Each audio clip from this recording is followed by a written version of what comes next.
everyone, it's me, Danielle, and today I'm going to talk to you about a topic that I feel very, very, very passionate about. The topic is shaming. Fat shaming, slut shaming, just shaming in general. Fat shaming specifically is not something I will ever, ever, ever tolerate. I know I'm not a big person, but my ex-husband was, and a lot of my friends are. And telling them that they are less of a person for something they can't control is not right. Why should people, as adults, think it's okay to insult somebody and tell them that they are less because they can't control something? My ex-husband, at his peak weight, was 6'5" and 400 pounds, and through Weight Watchers he lost almost 200 pounds. And I'm, to this day, even though we're not married anymore, I'm very, very, very proud of him for taking those steps to lose weight. I know a lot of people can't control it because thyroid issues, different hormone imbalances, whatever. If you know somebody who is overweight, obese, be supportive. Don't be an ass. Don't be a dick. Okay? So, I'm going to read to you a email that I had with a friend of mine. She and I grew up together, and she is a large person, but she's a wonderful person. So I'm going to read an email that she and I, an email exchange, Facebook exchange she and I had recently, because I wanted to do this vlog to kind of bring to light fat shaming and why it's so wrong. Because those words that you say when you call somebody fat or make snide remarks behind their backs, they still hear them. And it hurts everyone around them. Okay? Now, like I said, she's a friend of mine. She has two wonderful little boys, and the oldest is a beanpole. He's tall and he's skinny, and it's just how he is. And so I needed to preface that. And also, my friend now has social anxiety issues, so I'm going to read the interchange. This was one of the stories that she remembers that really caught her off guard. I was eating at the Chinese buffet. It was a cute little dinner date with my son. A day out, if you will. We got our plates and came back to our table. We started eating and talking, nothing out of the ordinary. The hostess then seated a small group at the table next to us. They got their plates and returned to the table. Then I hear the not-so-quiet whispering, "God, look how skinny that boy is." More whispering that I couldn't hear. Obviously, his fat-ass mother eats all of his food. That's why he's so scrawny. Insert laughter from the entire table. This one's the one that sticks out most to me, because I was with my child and he could hear it. He turned red, and I could see how upset he was. It took everything in me not to start a fight with them. Not physically, but verbally, of course. Then I asked, "Do you think that the shaming has caused some of your social anxiety?"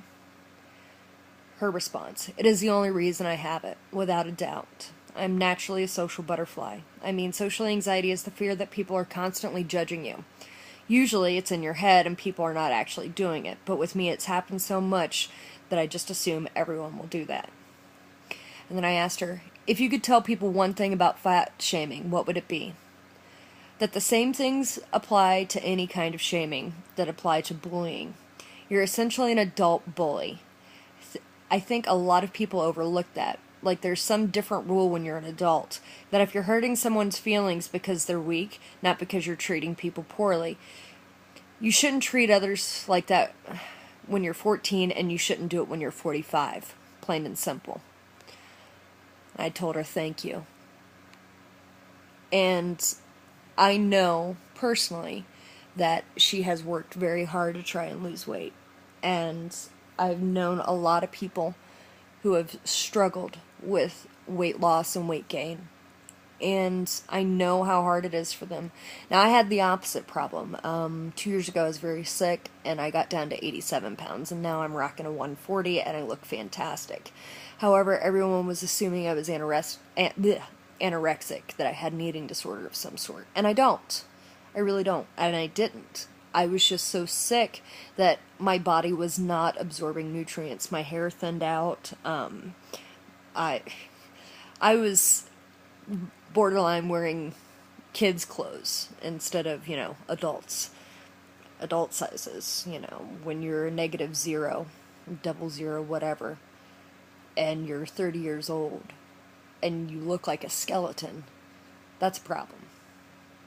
Now I'm bigger and I'm wearing a size 6, which is the largest I've been in a long time, which is fine because you know what? I look healthy.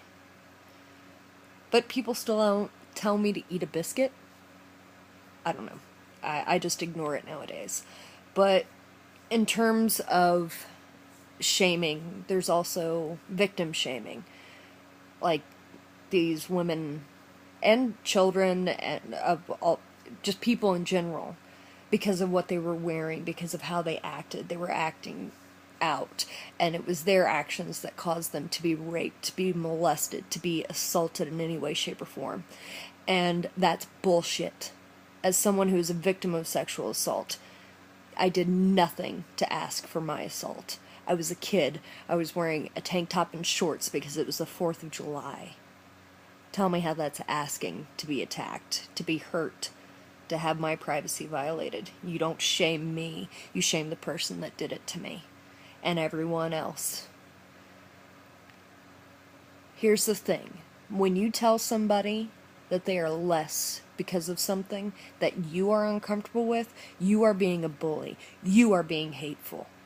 You are hurting people because you're afraid of that's what's inside of you. I have another friend who was having issues with getting pregnant and staying pregnant. And her gynecologist told her she was too fat to have a baby. Those exact words. Turns out that person had a thyroid issue. She also now has the most gorgeous little, nearly 5-year-old daughter that I absolutely love. Don't tell people they're too fat.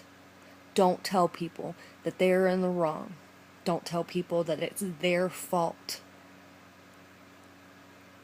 Be a friend, be supportive, ask them what you can do to encourage them to make the changes that they want to make in their lives.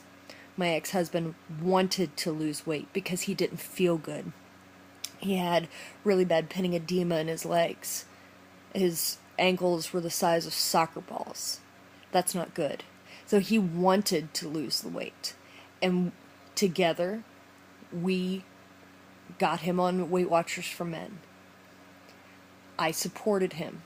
I ate only Weight Watchers food when I was around him for the first couple months until he really got into the swing of things. And then we found things that would make him feel better, make him feel more encouraged. When we went to New Orleans a few years ago, he had lost 50 pounds and we were staying at a friend's house, and he picked up a 50-pound dumbbell, and handed it to me and said, "This is how much weight I've lost," and that put it into perspective. And then when he lost 100 pounds, he picked me up, because at that time I was 110, and he goes, "I've almost lost on an entire person." And it was markers like that. So if you know somebody who's out there making a change in their life, do everything that you can to support them. Don't be an asshole. Don't shame them. Don't say, "Oh, you're still too fat for this." No. You're still too afraid to admit that they are making progress. Sorry about my rant, sorry I'm heated, but shaming needs to stop. Bullying needs to stop. All ages, all across the border, that's all there is to it. So, what's one thing in my comments that you don't like people to say negative about you? Oh, you're too tall. Oh, you're too small. You're too fat. Your boobs are too tiny. Your nose is too big. Your feet are too big. Whatever. That you dress like a provocative person. I'm not going to say slut. You want to know why? Because unless you're dressing like a chef, and you are untrained to be a chef, I can't call you a slut.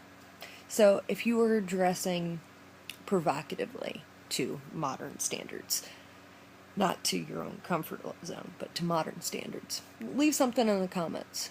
Okay, I'll see you guys next time. Sorry about the rant, but had to get it off my chest. Love you guys.